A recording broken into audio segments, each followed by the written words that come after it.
الرحمن الرحیم الحمدللہ وکفا وسلام علی عبادہ الذین اصطفیٰ اما بعد۔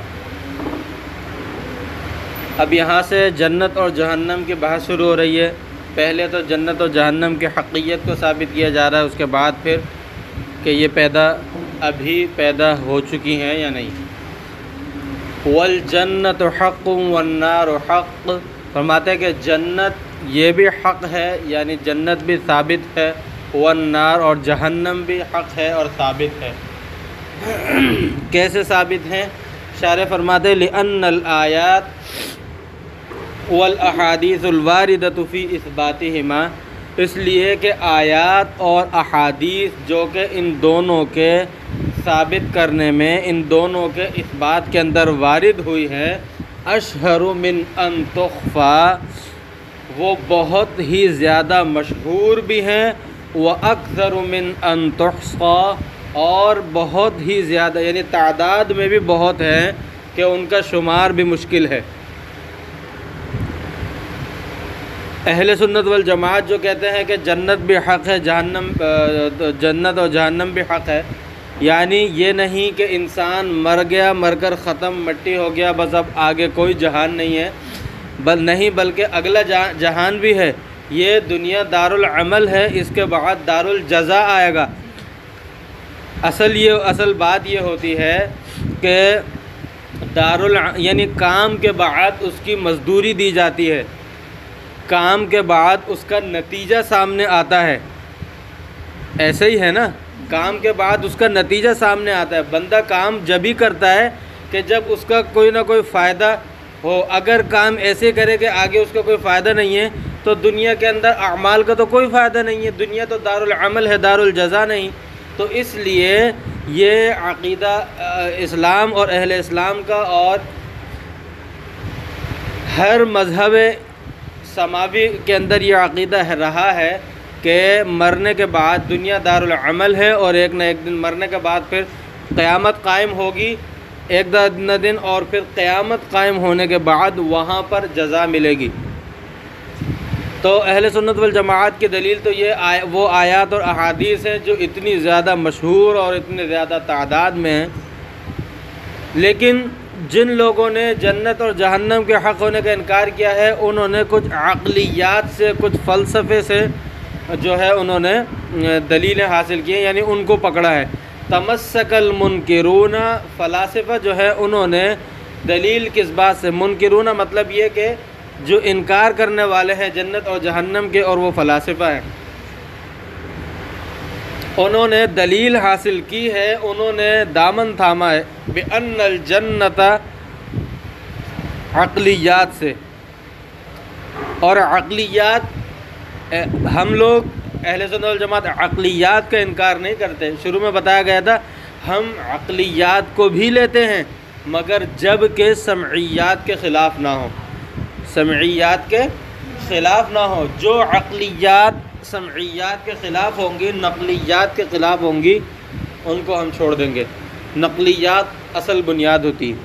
تو انہوں نے کہا کہ بِأَنَّ الْجَنَّةَ مَوْصُوفَةٌ بِأَنَّ عَرْضُهَا كَعَرْضِ السَّمَاوَاتِ وَالْأَرْضِ، کہتے ہیں کہ جنت کی جو صفت بیان کی گئی ہے وہ یہ بیان کی گئی ہے، اللہ تبارک و تعالیٰ نے خود قرآن کریم بیان فرمایا کہ جنت کی چوڑائی اتنی ہے جتنی آسمان اور زمین کی چوڑائی ہے۔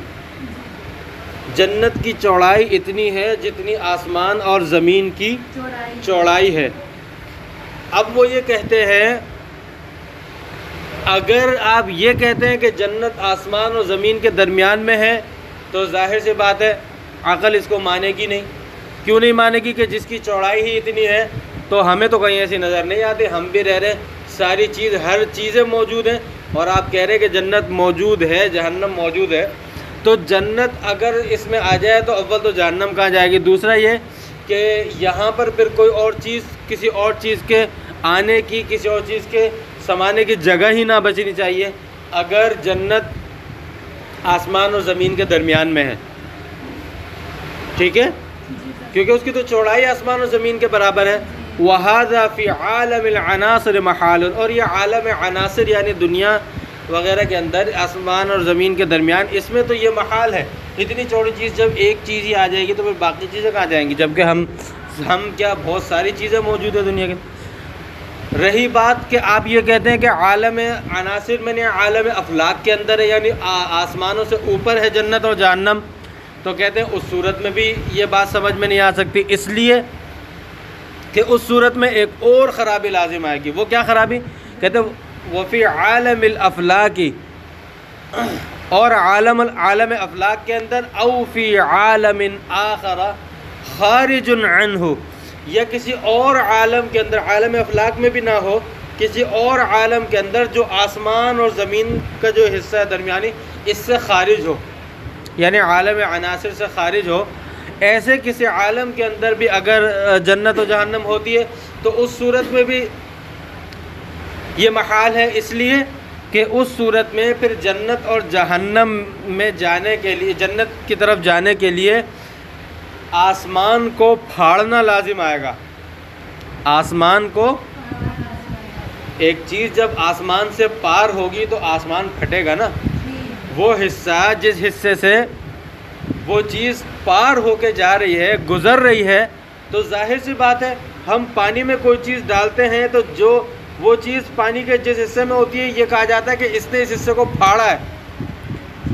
روشنی ہوتی ہے، آپ کبھی موبائل کی ٹارچ کے سامنے انگلی رکھ کے دیکھیں تو آپ انگلی رکھیں موبائل کے ٹارچ کے سامنے، ٹارچ کے اوپر رکھیں گے تو پھر تو کچھ بھی نظر نہیں آئے گا، ٹارچ کے تھوڑا سا قریب ہی، لیکن انگلی رکھیں تو یہ جو انگلی کا سایہ نظر آ رہا ہے، اس انگلی نے روشنی کے اس حصے کو پھاڑ دیا، جب بھی آگے انگلی کا سایہ نظر آ رہا ہے۔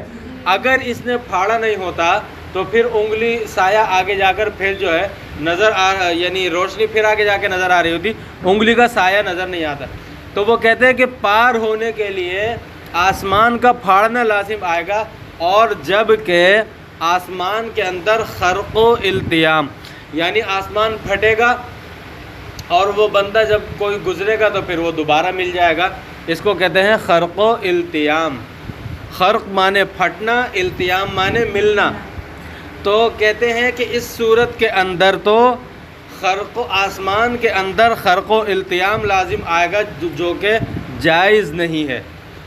وَهُوَ باطل، یہ کیا ہے؟ آسمان کا خرق و التیام باطل ہے۔ کیوں باطل ہے؟ وہ کہتے ہیں کہ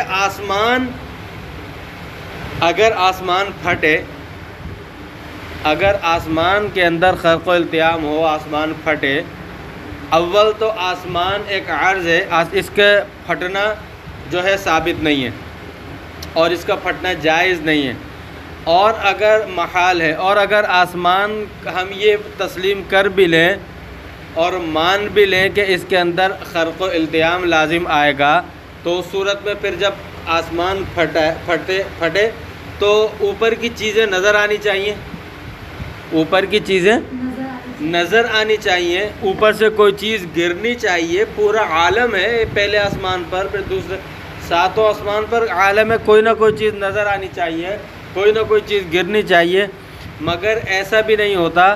پتہ چلا، وہ کہتے ہیں کہ جب ایسا نہیں ہوتا، عالم افلاک کی کوئی چیز نظر نہیں آتی، تو اس کا مطلب یہ ہے کہ آسمان میں خرق و التیام نہیں ہوتا، لہذا خرق و التیام باطل ہے، آسمان کے اندر یہ محال ہے۔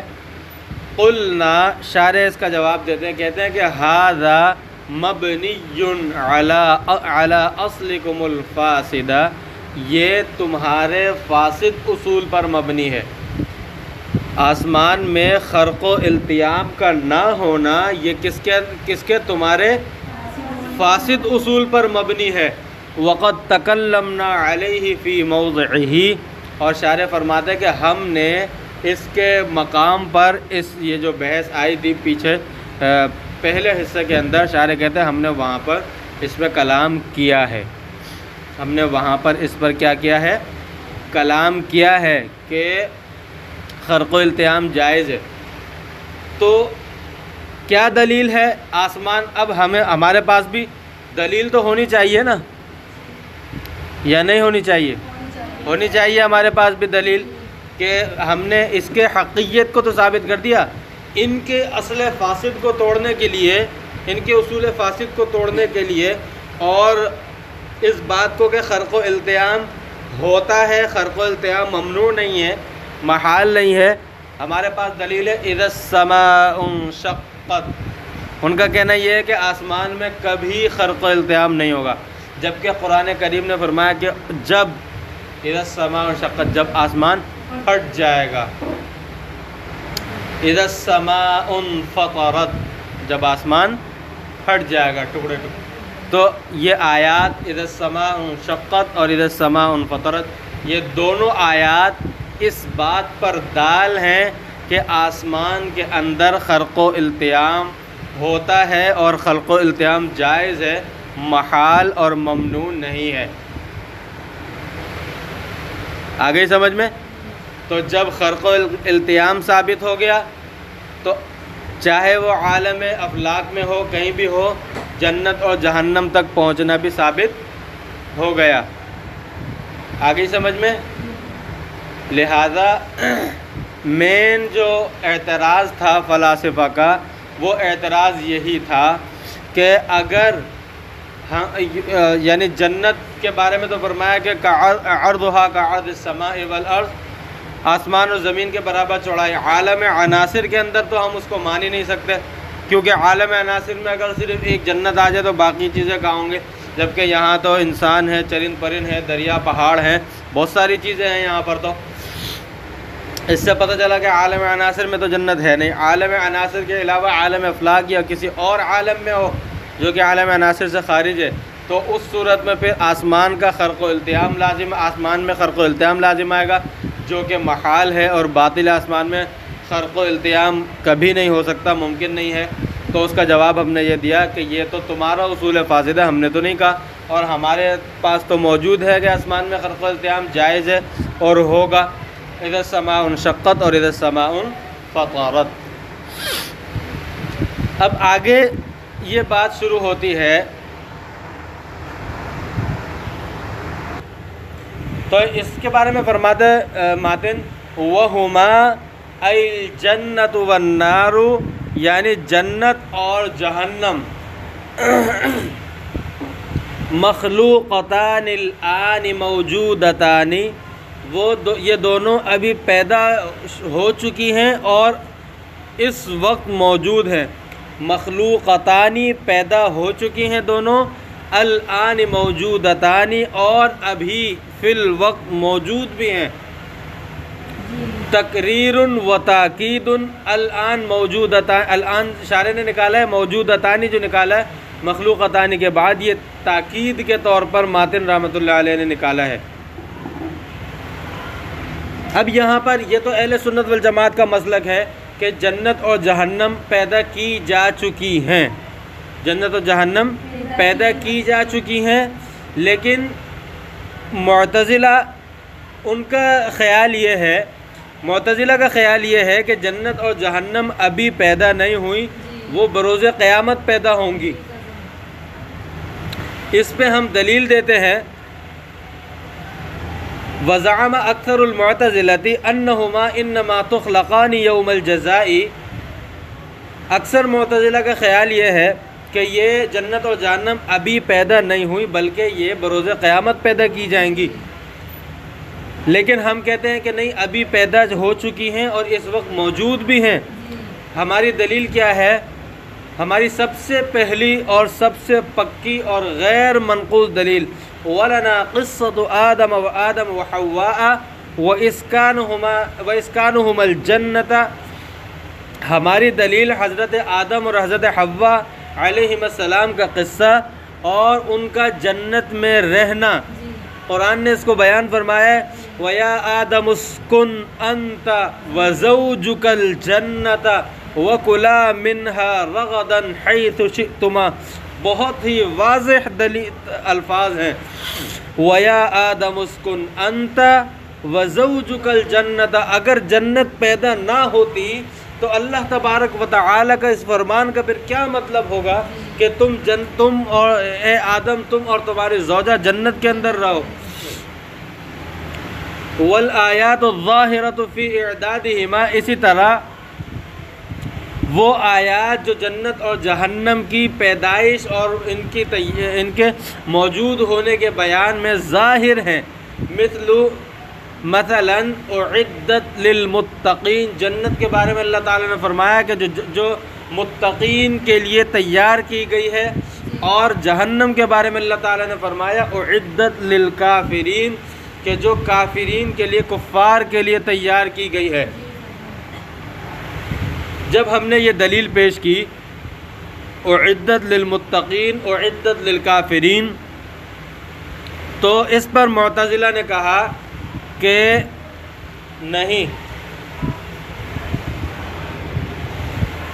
یہاں پر اعدت یہاں پر صیغہ ماضی کا ہے، مگر مراد جو ہے وہ مستقبل ہے، مراد جو ہے وہ مستقبل ہے۔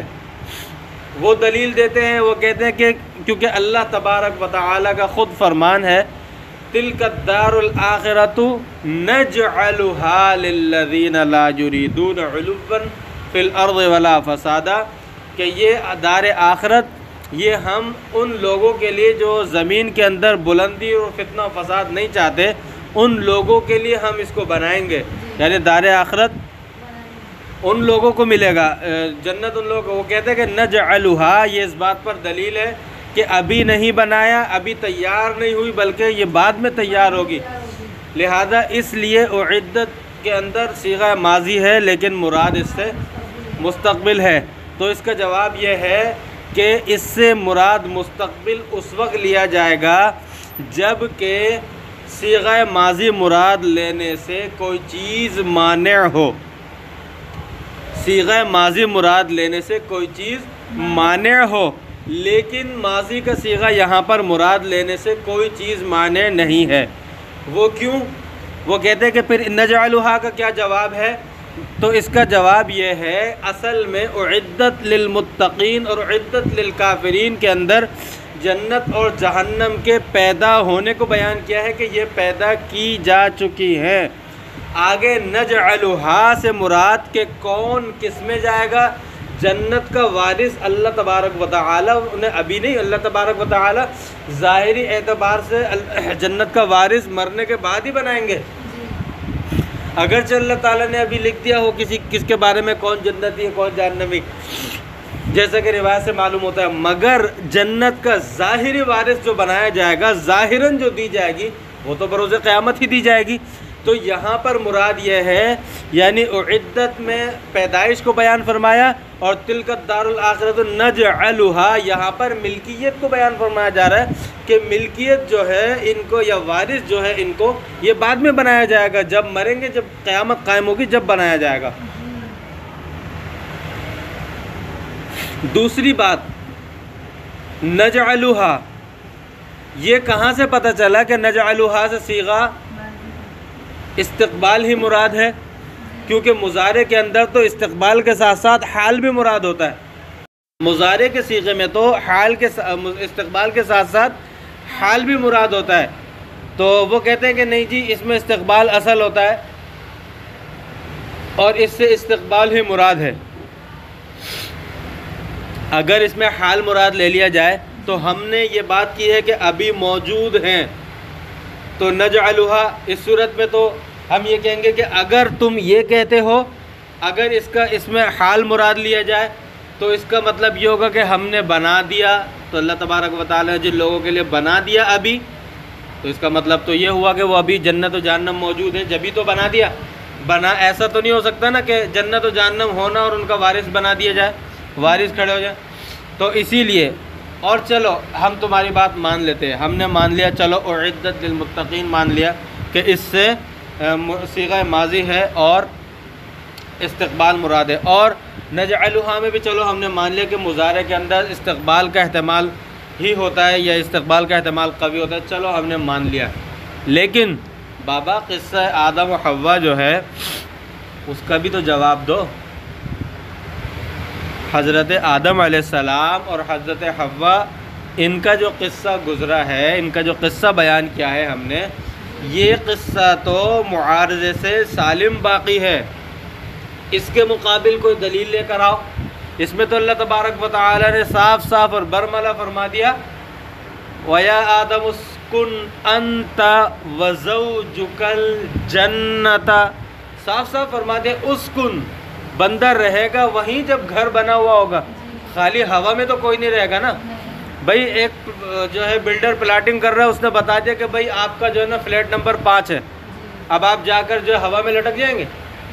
بنے گا جبھی تو اس کے اندر رہیں گے۔ تو جنت میں اللہ تعالیٰ نے آدم علیہ السلام اور حضرت حوا علیہ السلام دونوں کو فرمایا، تو جنت بنی ہوئی ہے جبھی تو اللہ تعالیٰ نے اسکن انت وزوجک فرمایا۔ آگے الجنت خود وضاحت کے ساتھ فرما دیا۔ تو حضرت آدم حضرت حوا علیہ السلام کا قصہ جو ہم نے بیان کیا، جو پہلے دلیل بیان کی تھی، پہلی دلیل وہ تو باقی ہے، لہذا اس کا تو معارضہ آپ پیش نہیں کر سکے، اور جب اس کا معارضہ پیش نہیں کر سکے تو پتہ چلا کہ جنت اور جہنم پیدا کی جا چکی ہے۔ وَلَوْ سُلِّمَ، اگر آپ کی یہ ساری باتیں تسلیم کر لی جائے، اعدت للمتقین اعدت للکافرین اور نجعلها للذین کے متعلق، فقصۃ آدم علیہ السلام تبقى سالمۃ عن المعارضۃ، لیکن پھر بھی حضرت آدم علیہ السلام کا قصہ تو معارضے سے سالم باقی، اس سے تو معارضہ نہیں ہو سکا۔ قالوا، انہوں نے کہا کانتا، اب وہ ایک اور اعتراض دوسرے روٹ سے یا دوسرے اعتبار سے ایک اعتراض کر رہے ہیں، دوسرے انداز سے ایک اعتراض کہتے ہیں کہ قالوا کانتا موجودتین الآن، اگر آپ یہ کہتے ہیں کہ جنت جہنم موجود ہیں، اگر آپ یہ کہتے ہیں کہ جنت اور جہنم ابھی موجود ہیں، تو اس کا مطلب یہ ہے کہ لما جاز ہلاک اکل الجنت، تو پھر جنت کے جو پھل ہیں، ثمار جنت ہیں، ان کا ہلاک ہونا جائز نہیں ہونا چاہیے۔ اگر آپ یہ کہتے ہیں کہ جنت و جہنم اس وقت بھی موجود ہیں، تو پھر تو ثمار جنت کا ہلاک ہونا جائز نہیں ہونا چاہیے۔ آ رہی ہے بات سمجھ میں؟ بھائی اس لیے کہ ابھی موجود ہیں اور ثمار جنت بعد میں ہلاک ہو جائیں، تو جب ملنے کا ٹائم آیا، ان کو کھانے کا استعمال کرنے کا ٹائم آیا، اس وقت اگر وہ ہلاک ہو جائیں تو یہ تو ایک عجیب سی بات ہوگی نا۔ اور اللہ کا قول، اللہ تبارک و تعالیٰ کا فرمان بھی اس بات پر دال ہے کہ اس کے پھل جو ہے ہلاک نہیں ہوں گے۔ وہ کیا؟ لقولہ تعالی، اللہ تبارک و تعالیٰ قول اکلھا دائم، کہ اس کے پھل ہمیشہ رہیں گے، دوام، اس کے پھل کو دوام حاصل ہے، اس کے پھل کو دوام حاصل ہے۔ یعنی کہنے کا مطلب یہ ہے کہ جنت اور جہنم ابھی اگر موجود ہیں تو جنت کے پھلوں پھر اس بات کے لیے، یعنی اس وقت موجود ہیں، اس کے لیے یہ بات لازم ہے کہ اس کے پھلوں پر ہلاکت طاری نہ ہو، اس کے پھلوں پر ہلاکت طاری نہ ہو، ثمار جنت پر ہلاکت طاری نہ ہو۔ سمجھ میں آ رہی ہے بات یا نہیں؟ اگر زیادہ ہو رہی ہے تو روک دیتے ہیں، کوئی مسئلہ نہیں۔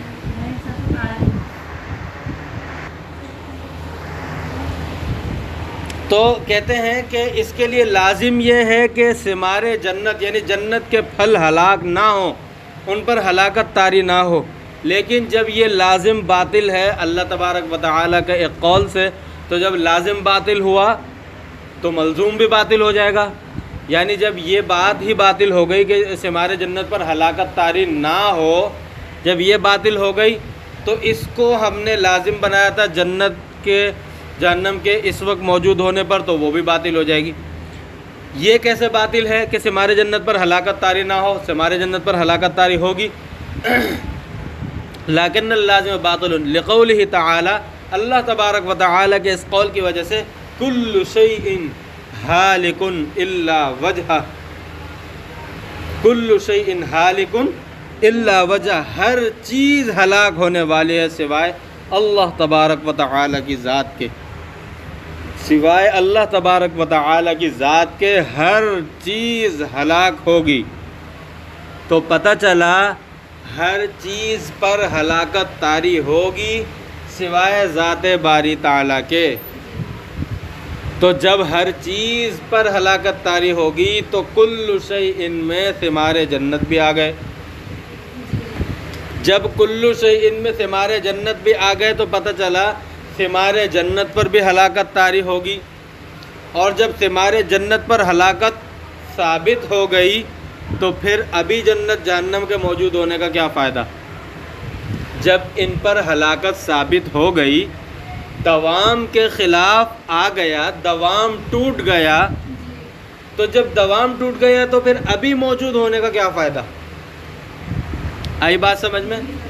فَقَذَ الْمَلْزُومُ، جب لازم باطل ہو گیا تو ملزوم خود بخود باطل ہو گیا. قلنا، شارح اس کا جواب دیتے ہیں، کہتے ہیں لا خفاء فی انہ لا یمکن دوام اکل الجنت بعینہ. ہم اشارے فرماتے ہیں کہ یہ بات پوشیدہ نہیں ہے. لا خفاء فی انہ لا یمکن، کہ یہ بات ممکن نہیں ہے کہ یعنی ثمار جنت بعین ہی ان کو دوام حاصل ہو. وَإِنَّمَا الْمُرَادُ بِالدَّوَامِ، بلکہ دوام سے مراد یہ ہو أَنَّهُ إِذَا فَنَا مِنْهُ شَيْءٌ جِیءَ بِبَدْلِهِ، دوام سے مراد یہ ہو کہ جب اس میں سے کوئی چیز کسی چیز پر فنا طاری ہو تو فوراً ہی اس کی بدل دوسری چیز آ جائے. سیب، جنت کا سیب جب ہلاک ہوگا تو فوراً ہی اس پر کیا آ جائے؟ اس کی جگہ دوسرا سیب آ جائے، جیسا کہ احادیث سے پتہ چلتا ہے. تو جب دوام سے مراد یہ ہوا کہ بعینہ اس چیز کا رہنا مراد نہیں ہے، یعنی ایک سیب جو لگا ہوا ہے جنت کے درخت پر، جب یہ دوام سے مراد یہ نہیں ہے کہ بعینہ یہ سیب باقی رہے، اس سیب پر ہلاکت طاری نہ ہو، اس سیب پر ہلاکت طاری نہ ہو، بلکہ مراد یہ ہے کہ اگر جیسے ہی یہ سیب ختم ہو یا اس سیب پر فنا طاری ہو فوراً اس کی جگہ دوسرا سیب آ جائے، اس اعتبار سے دوام مراد ہے. یعنی ایک ہوتا ہے، دوام کی دو قسمیں ہوتی ہیں، ایک ہوتا ہے دوام شخصی اور ایک ہوتا ہے دوام نوعی. دوام شخصی اور دوام نوعی. دوام شخصی اور دوام نوعی کا کیا مطلب ہے؟ کہ میں آپ کو ایک مثال دیتا ہوں. مثال کے طور پہ آپ کے گھر میں ایک آم کا درخت لگا ہوا ہے، آم کا درخت لگا ہوا ہے،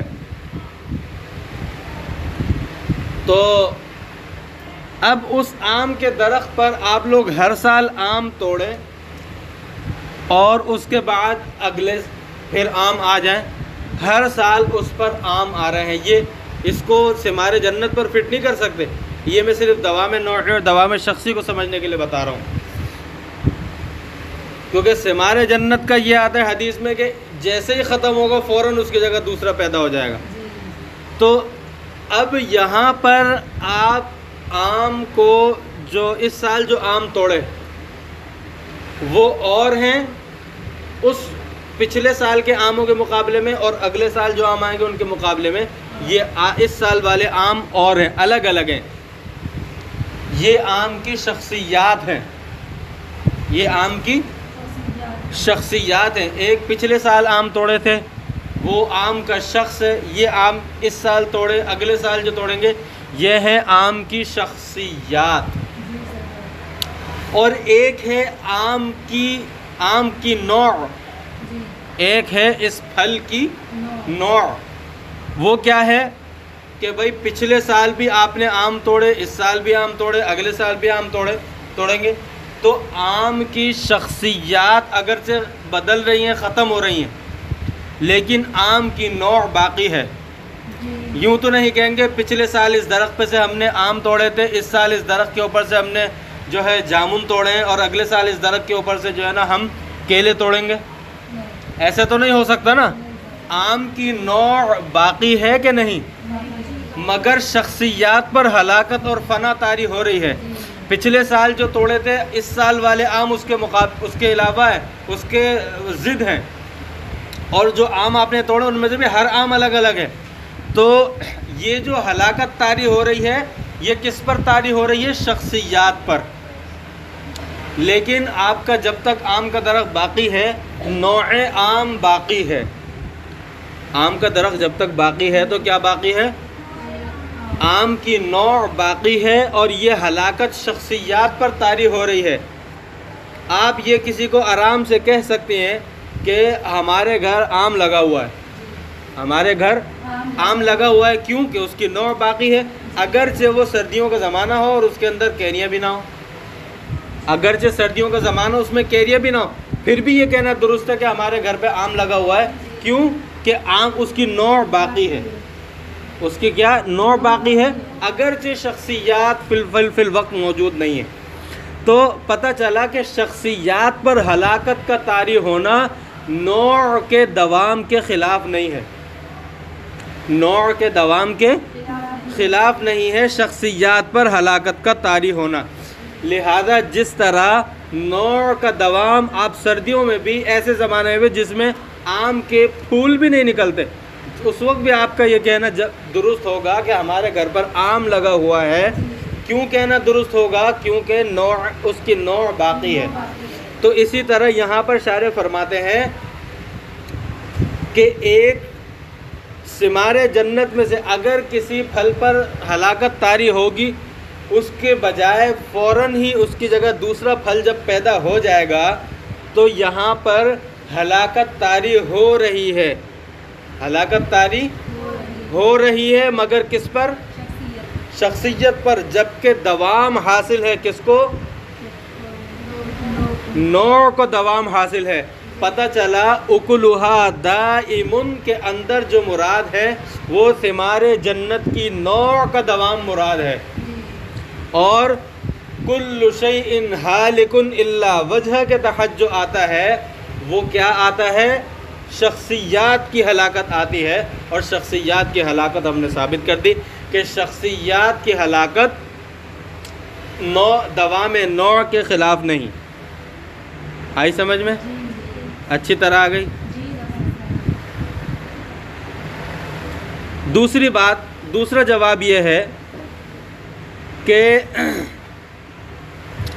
وَهَذَا لَا يُنَافِي الْهَلَاكِ لَحْظَةً عَلَىٰ أَنَّ الْهَلَاكَ لَا يَسْتَلْزِمُ الْفَنَاءَ بَلْ يَكْفِي الْخُرُوجَ. تو لہذا یہ یعنی چند لمحوں کے لیے ہلاکت یعنی دوام نوعی، چند لمحوں کی جو ہلاکت ہوگی اس کے خلاف نہیں، اور ہلاکت بھی ثابت ہو گئی. کل شیء ہالک میں مراد ہلاکت شخصیات کی ہے. دوسرا جواب یہ ہے، ایک اور دوسرا جواب، کہ ہلاکت کے لیے فنا ہونا ضروری نہیں. ہلاکت کے لیے فنا ہونا ضروری نہیں، بلکہ ہلاکت کے لیے اتنی بات بھی کافی ہے کہ استعمال کے قابل نہ رہے، استعمال کے قابل نہ رہے.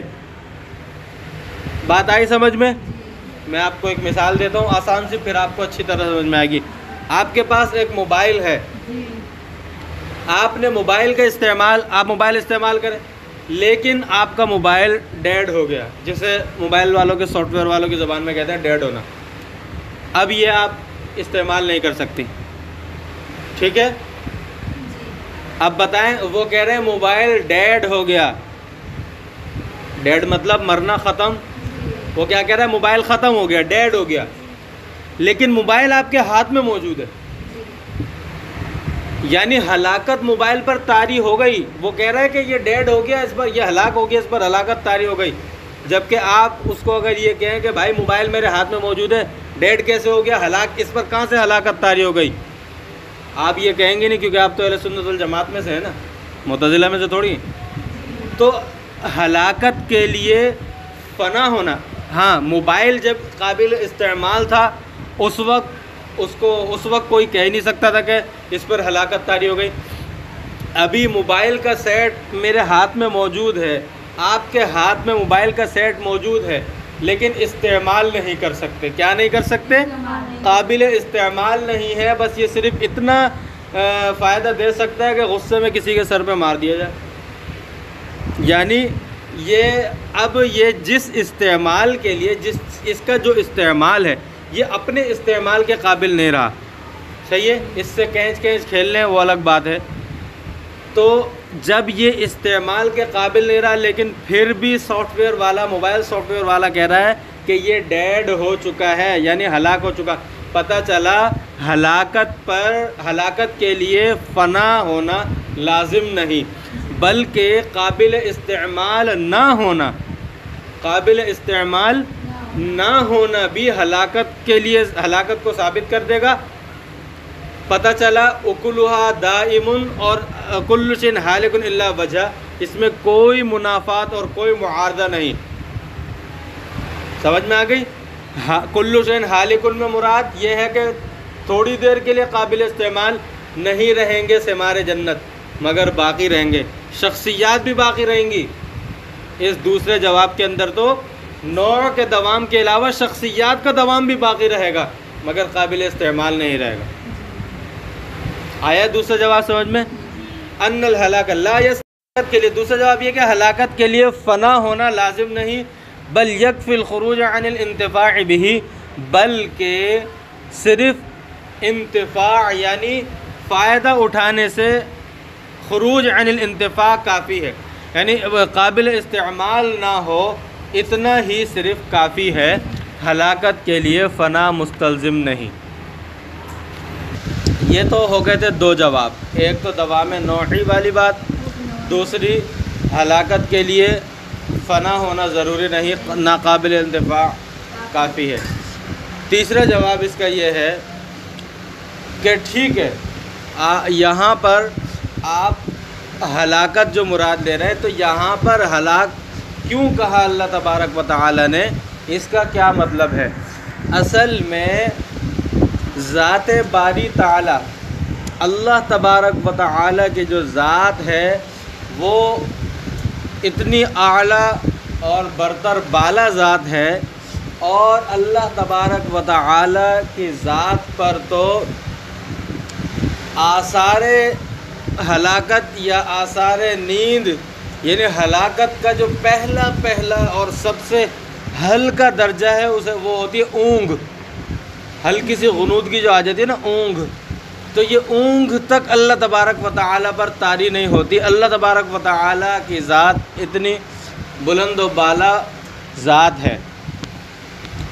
قرآن کریم میں کیا فرمایا اللہ تعالی نے؟ اللہ لا الہ الا هو الحی القیوم لا تأخذہ سنۃ ولا نوم.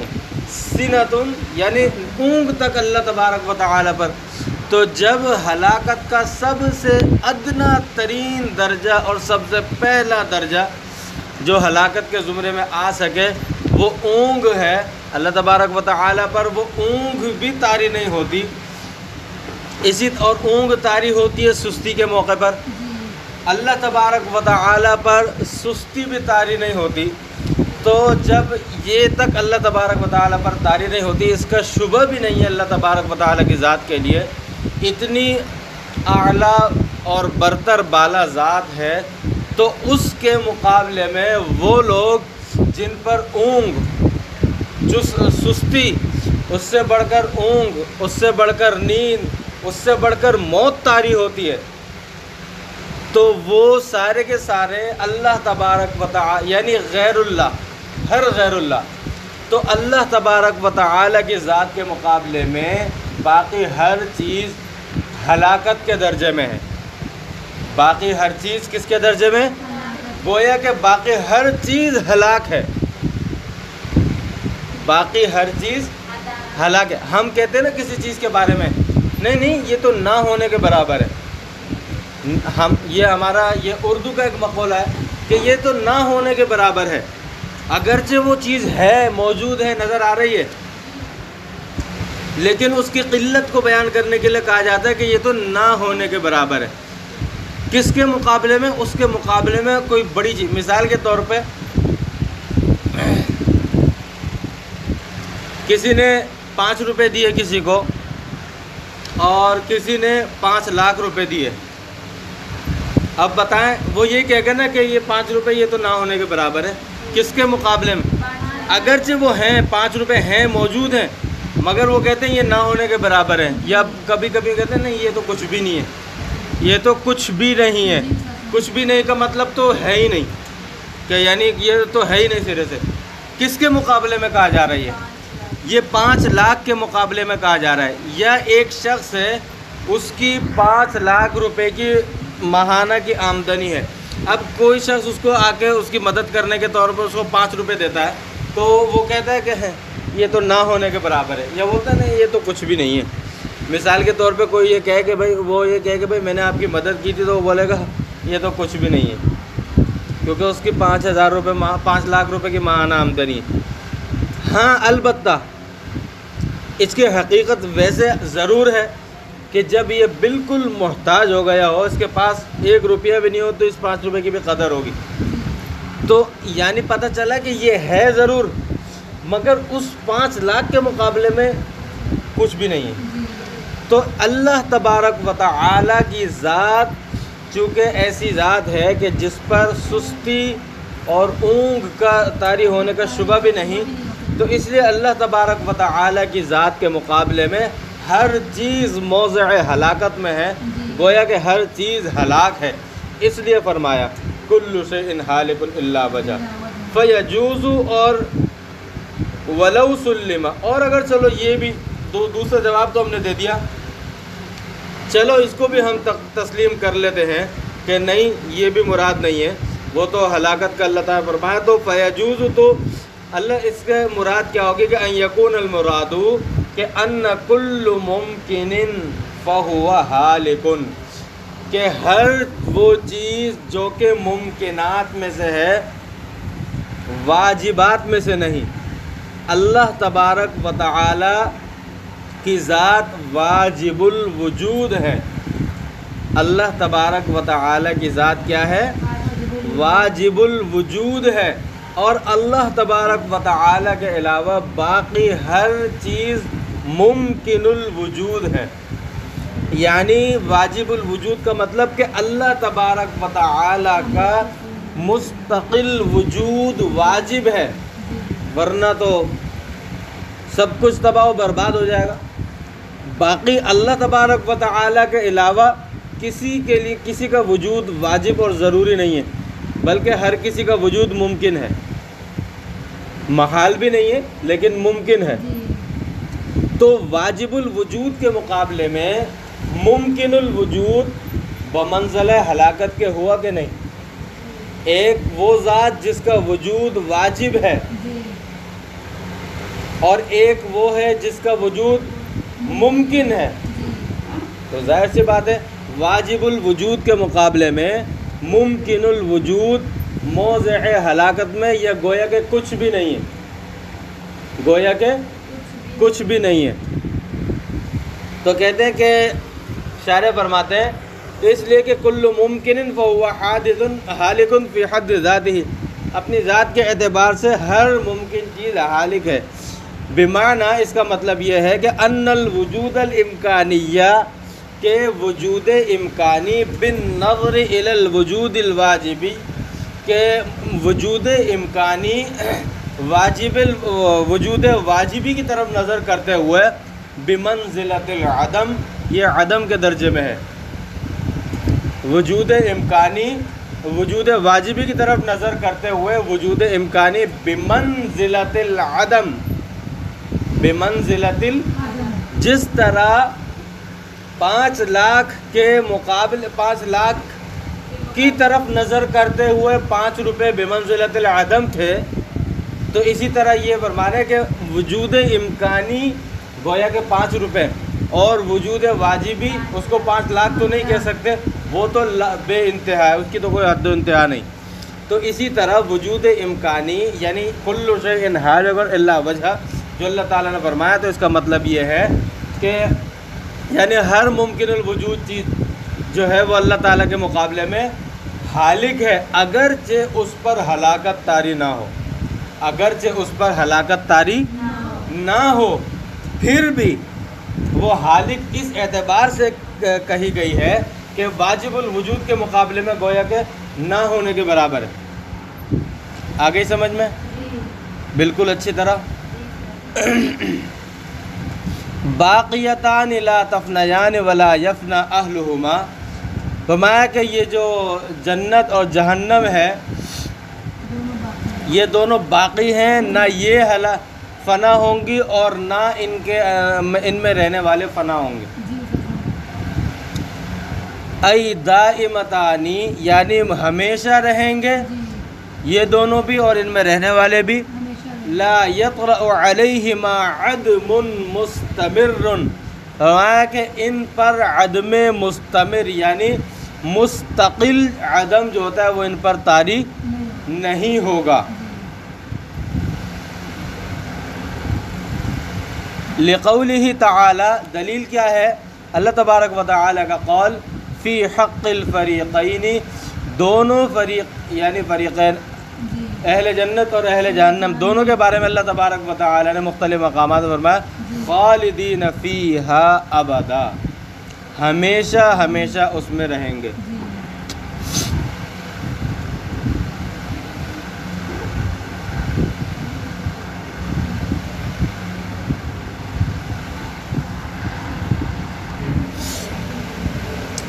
آگے فرماتے ہیں شارح وَأَمَّا مَا قِيلَ مِنْ أَنَّهُمَا تُهْلَكَانِ وَلَوْ لَحْظَةً تَحْقِيقًا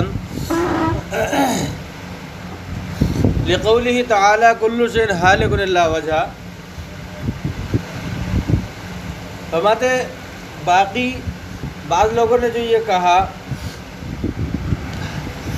کہ یہ دونوں ان پر ہلاکت طاری ہوگی، ان پر ہلاکت طاری ہوگی اگرچہ ایک لحظے اور ایک لمحے کے لیے ہی کیوں نہ ہو. وہ دلیل کیا دیتے ہیں؟ اللہ تبارک و تعالی کا قول کل شیء ہالک الا وجہہ، کل شیء ہالک الا وجہہ. اس کے 3 جواب ہم پیچھے دے کر آ چکے ہیں ثمار جنت کے متعلق. آ رہی ہے سمجھ میں؟ لہذا 3 جواب ہم نے اس کے دے دیے ہیں. شارح فرماتے ہیں اور یہ جو اگر اعتراض کرتا ہے کوئی کہ بھئی ایک لحظے کے لیے ہلاکت تو بہرحال طاری ہو رہی ہے، تو شارح فرماتے ہیں فلا ينافي البقاء بهذا المعنى، کہ اس معنی کے اعتبار سے یہ بقا کے منافی نہیں ہے. یہ ہلاکت جو ہم نے بیان کی ہے یہ اس معنی کو مد نظر رکھتے ہوئے اگر دیکھا جائے تو یہ بقا کے منافی نہیں ہے. یہ ہلاکت بقا کے منافی نہیں ہے. بھائی ناقابل استعمال اگر ہوئے وہ بھی فنا نہیں کہلائے گا، ہلاکت تو ہوگی مگر فنا نہیں کہلائے گا. اور اگر یہ معنی جو ہم نے آخری بیان کیا وجود امکانی وجود واجبی کے مقابلے میں، تو اس اعتبار سے بھی یہ بقا کے منافی نہیں. لأنک قد عرفت انہ لا دلالۃ فی الآیۃ علی الفناء، اس لیے کہ آپ یہ بات بالکل اچھی طرح سمجھ چکے ہیں کہ آیت کے اندر فنا یعنی آیت ہلاکت پر تو دلالت کر رہی ہے پر فنا پر دلالت نہیں کر رہی. آیت فنا پر دلالت نہیں کرے. کل شیء ہالک الا وجہہ، یہ ہلاکت تو ثابت کر رہی ہے مگر فنا ثابت نہیں کر رہی. لہذا فنا کے منافی نہیں ہے یہ ہلاکت. لیکن فرماتے ہیں کہ جہمیہ جو ہیں وہ یہ کہتے ہیں کہ جنت اور جہنم بھی فنا ہوں گی اور ان میں رہنے والے بھی فنا ہوں گے. شارح فرماتے ہیں ایک تو جہمیہ کا یہ قول قرآن اور سنت کے مخالف ہے، قرآن سنت اور اجماع تینوں کے مخالف ہے. دوسری بات، اپنی بات اور اپنے مسلک کی تقویت کے لیے ان کے پاس دلیل تو دور کی بات کوئی شبہ بھی نہیں ہے جس کو وہ پیش کر سکیں. کوئی شبہ بھی نہیں ہے جس کو وہ پیش کر سکیں. دلیل تو پھر بہت دور کی بات ہے. فرماتے ہیں وذهبت الجہمیۃ، اور جہمیہ کا مسلک یہ ہے الی انہما تفنیان ویفنی اہلہما، کہ یہ دونوں جنت و جہنم پر بھی فنا طاری ہوگی اور ان کے اہل جنت پر بھی فنا طاری ہوگی، ان کے رہنے والوں پر بھی۔ وَهُوَ قَوْلٌ مُخَالِفٌ لِلْكِتَابِ وَالسُّنَّةِ وَالْإِجْمَاعِ، اور یہ جو ہے قول ایسا ہے جو کتاب اور سنت اور اجماع تینوں کے مخالف ہے۔